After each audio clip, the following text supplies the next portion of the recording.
ना अरविंद केजरीवाल के जो रहनुमा हैं, अमानतुल्लाह खां कह लीजिए उनको, वो अभी खुद भागे हुए फिर रहे हैं, फरार हैं। उन्होंने शायद ये रखी है इन लोगों, मेरा बेटा है, एक बेटे की तरह माना था, लेकिन वो धोखा निकला। वो तो एक भेड़िया निकला, आदमी नहीं भेड़िया था, जिसने अपना रंग दिखाया है एक मतलब भेड़िया के माने। और इस तरह की चीज़ों को कतई बर्दाश्त नहीं करा जाएगा। इन्होंने झूठ जिस तरह से फरेबा भरोसा है लोगों में, वो आपको दिखेगा कि इतने बड़े झूठे और मक्कार ये लोग हैं कि स्वर्गीय शीला दीक्षित के ऊपर इल्ज़ाम लगाते रहे, आज तक साबित नहीं हुआ। उसके बाद ये खुद जेलों में चले गए कई सारे लोग, ठीक है, डिप्टी सीएम खुद चले गए जेल में। अभी इस वक्त हम मौजूद हैं जामिया मिलिया इस्लामिया में।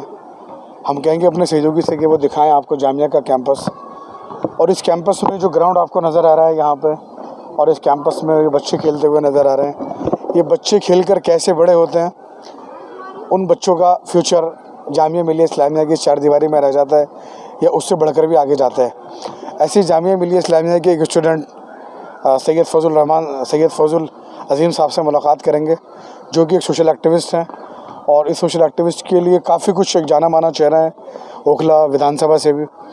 तो आपका सबसे पहले बहुत बहुत इस्तकबाल और खैर मकदम हमारे चैनल हुनकार 24/7। बहुत बहुत शुक्रगुजार हूँ आपका हुनकार के ऊपर। तो फैज़ुर रहमान साहब, माशाल्लाह अभी हमने जैसा हमारा दिखाया उस कैंपस को, तो कुछ बचपन से जुड़ी कुछ यादें बताएं, कैसे रहे जामिया के? आप नर्सरी से यहाँ पढ़े, ग्रेजुएशन तक जामिया में रहे? बिल्कुल माशाल्लाह। मैं मतलब नर्सरी से मैं यहीं पढ़ा, और मेरी खुशकिस्मती है कि मैं जामिया में रहा और आज भी अभी तक हूँ।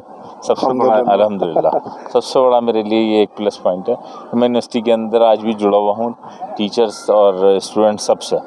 तो कहीं ना कहीं इस बात का ख्याल दिल में आता है कि आपके साथ पढ़ने वाले बच्चे कोई कलकत्ता सेटल हो गए, कोई बैंगलोर चले गए, महाराष्ट्र चले गए, मैं भी चला रहा था, ऐसा कोई ख्याल तो दिल में नहीं आता? नहीं, मुझे अपने जामिया से बहुत मोहब्बत है, और मैं चाहता हूँ कि मैं ताउम्र मरती दम तक मैं यहीं रहूँ, इसी कैंपस के अंदर। तो जामिया के साथ साथ हमने देखे ओखले से भी, और ख़ास करके ओखले की आवाम से भी आपका बहुत मोहब्बत है। जी, तो सोशल वर्क के तौर पर हम काफ़ी ज़माने से देखते आए आपको। जी, बिल्कुल मेरा खिदमत करने का शौक़ है, लोगों के अंदर लोगों की मदद करने का शौक़ है, मेन तो ये है। तो अभी ये तो था आपका वो कैरियर जो हमने जाना आपके बचपन से।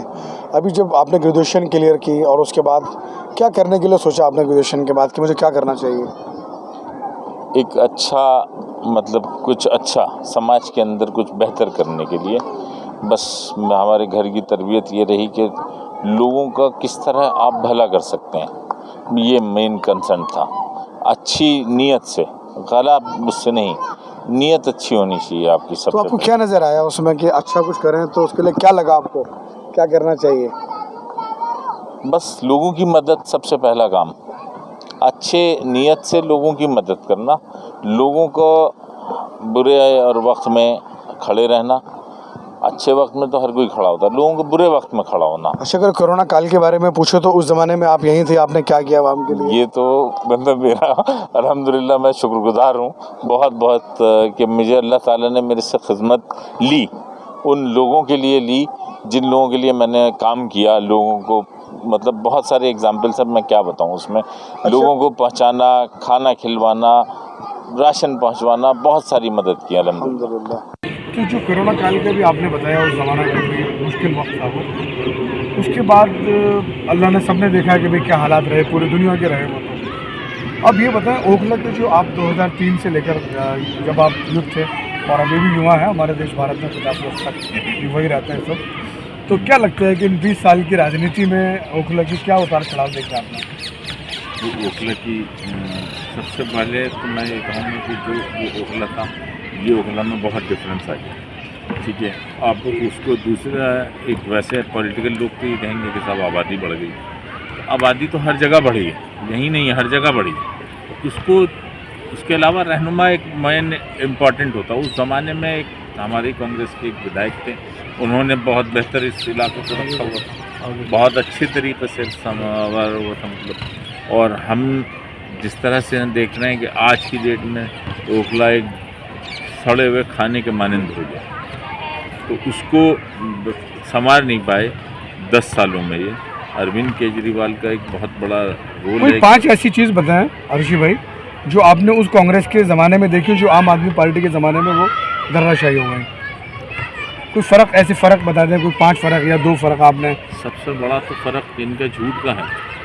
इन्होंने झूठ जिस तरह से फरेबा परोसा है लोगों में, वो आपको दिखेगा कि इतने बड़े झूठे और मक्कार ये लोग हैं कि स्वर्गीय शीला दीक्षित के ऊपर इल्ज़ाम लगाते रहे, आज तक साबित नहीं हुआ। उसके बाद ये खुद जेलों में चले गए कई सारे लोग, ठीक है, डिप्टी सीएम खुद चले गए जेल में। सबसे बड़ा तो मैं यही कहूँगा एक डिफरेंस है। तो ओखला की आवाम में आप, जैसे आपने बताया कि भाई मेरा तजुर्बा ये रहा ओखला से, ये झूठ का पुलिंदा अरविंद केजरीवाल ने चलाया, बिल्कुल। और कांग्रेस के और भी कई नेता ओखला से हमने देखा है कि वो झूठ पर केजरीवाल जी को बोलते रहे हैं उनकी बातों पर। तो ऋषि भाई ये बताइए कि अगर आप सोशल वर्क से भी जुड़े रहे और कांग्रेस पार्टी के पुराने कार्यकर्ता भी रहे, समाज सेवक भी हैं, अगर पार्टी की तरफ से अभी आपने पहले मैंने जब क्वेश्चन किया आपने बताया कि सदर साहब मरहूम हो गए थे तो इलेक्शन नहीं कंप्लीट कर पाया, उस ज़माने में मुश्किल वक्त था वो, तो अभी क्या लगता है कि आने वाला जो 2025 का दिल्ली विधानसभा का चुनाव है उसका कुछ इरादा या कुछ तैयारियां तो वो बताएं हमारे व्यूवर्स को। बिल्कुल मैं खुश नसीब होऊंगा और बड़ा मतलब अपने आप में एक गर्व महसूस करूंगा कि पार्टी मुझे चुने, और मेरी ये खुशकिस्मती होगी कि कांग्रेस पार्टी ने पहले भी मुझ पर भरोसा किया और फिर इंशाल्लाह मुझे लगता है कि वो कोई 5 बदलाव आप बताएं हमें जो आप करना चाहेंगे ओखला में अगर आप चुन कर आते हैं। हाँ, ये एक इम्पॉर्टेंट क्वेश्चन है। मेरा सबसे पहला बदलाव होगा ट्रैफिक जाम के ऊपर। एक आदमी जो अपने घर से निकलता है वो बेचारा आधा घंटे घर पहुंचने में, ओखला आने के बाद अपने घर पहुंचने में आधा घंटे बर्बाद कर देता है। दूसरा एक कंट्रोल होगा जो इंक्रोचमेंट्स हैं जगह जगह, उनको कहीं ना कहीं किसी न किसी हद में किया जाएगा कंट्रोल करके। तीसरा ये ई रिक्शे का जो बड़ा एक इशू है, इनसे मतलब इनके ऊपर रोज़गार तो उनका भी है, देखिए किसी का भी हो रोज़गार नहीं छीनना है हमें, उसमें थोड़ा सा एक मॉडरेशन करना है, मॉडरेट करके उसको ख़त्म करना है। चौथा ये होगा कूड़े के ऊपर। हाँ ओखला ये आपका ये क्वेश्चन बड़ा अच्छा आपने इसका रिव्यू किया। बड़ा कूड़ा हर कॉलोनी के आप देखिए, एज के ऊपर जैसे ही घुसेंगे आप उसके ऊपर कूड़ा मिलेगा। क्या यही हमारी वो रह गई है? पूरे ओखला में पूरे सभी वार्ड में बुरा हाल है। हर कॉलोनी का हाल है, वार्ड नहीं, मैं हर कॉलोनी की एंट्रेंस पे कह रहा हूँ। तो वहाँ ही एक मतलब गंदगी और उसके ऊपर वो मिलेगा आपको, तो उस चीज़ को हम ख़त्म करेंगे।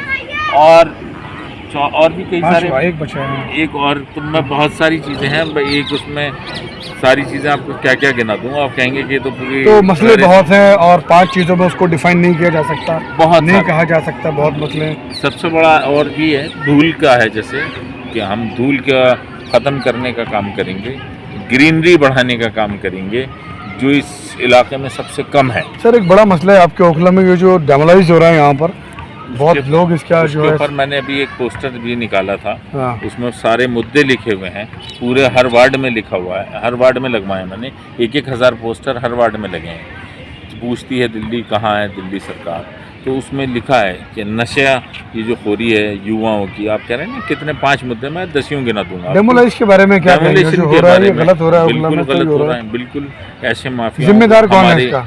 भाई आवाम ही में से ही, हम में से ही हैं।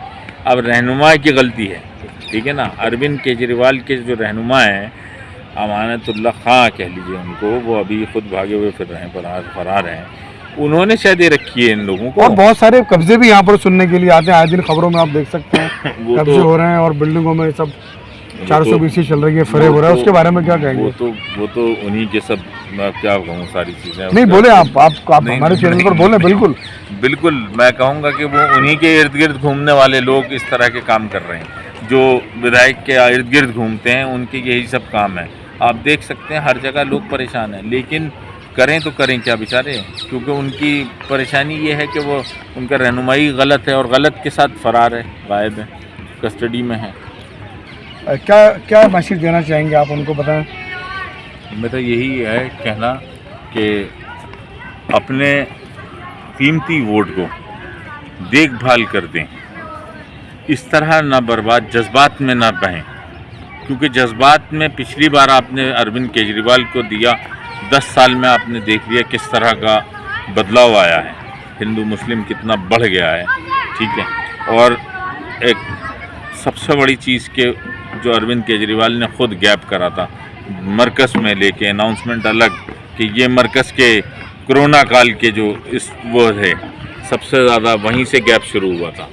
दिल्ली दंगों का, ठीक है, दंगे सबसे बड़ा एक वो था। तो इस तरह के आपने अपने ऊपर देखे हैं इल्ज़ामात लगते हुए, और कितने बदहाल मतलब हो गया मुसलमान के, इतना बुरी नज़र। और तो उसे क्या कहना चाहेंगे? इन्होंने बहुत दुआएं की थी केजरीवाल के लिए, हमारी जो बहनें ओखला की बहनों का, माओं का एक अपने लिए वो रहता है कि मेरा बेटा है, एक बेटे की तरह माना था, लेकिन वो धोखा निकला। वो तो एक भेड़िया निकला, आदमी नहीं भेड़िया था, जिसने अपना रंग दिखाया है एक मतलब भेड़िया के मानंद। और इस तरह की चीज़ों को कतई बर्दाश्त नहीं करा जाएगा। मुसलमान बहुत अक्लमंदी से, शऊर से वोट करता है और करता रहेगा। इस ओखला के अंदर भी आप देखिएगा कि अब कितनी चीज़ तेज़ी से चेंज आएगा, ये मैं खुद कह रहा हूँ। और इस आवाम से गुजारिश है मेरी कि वो वोट करेगी बहुत संभल के और अक्लमंदी से। तो ओखला को तलाश है एक ऐसे रहनुमा की जो ओखला के दुखों को, ओखला की तकलीफ़ों को समझे, वो जो युवा हो, यहाँ के मुद्दों को, जो लोकल मुद्दे अभी अर्शी भाई ने बताया, और कुछ कहते हैं कि उनको डिफ़ाइन करना मुश्किल है ज़बान से, इससे सैकड़ों मुद्दे इनके जहन में हैं। तो मैं तारिक नासिर, जामिया मिलिया इस्लामिया से अर्शी भाई के साथ ऐसे ही मुद्दों से आइंदा भी इंशाअल्लाह रूबरू कराता रहूँगा। जुड़े रहिए हुनकार 24/7 के साथ। आपका खैर। अपने शहर की लेटेस्ट खबरों के लिए चैनल को सब्सक्राइब करें और बेल आइकन को दबाएं।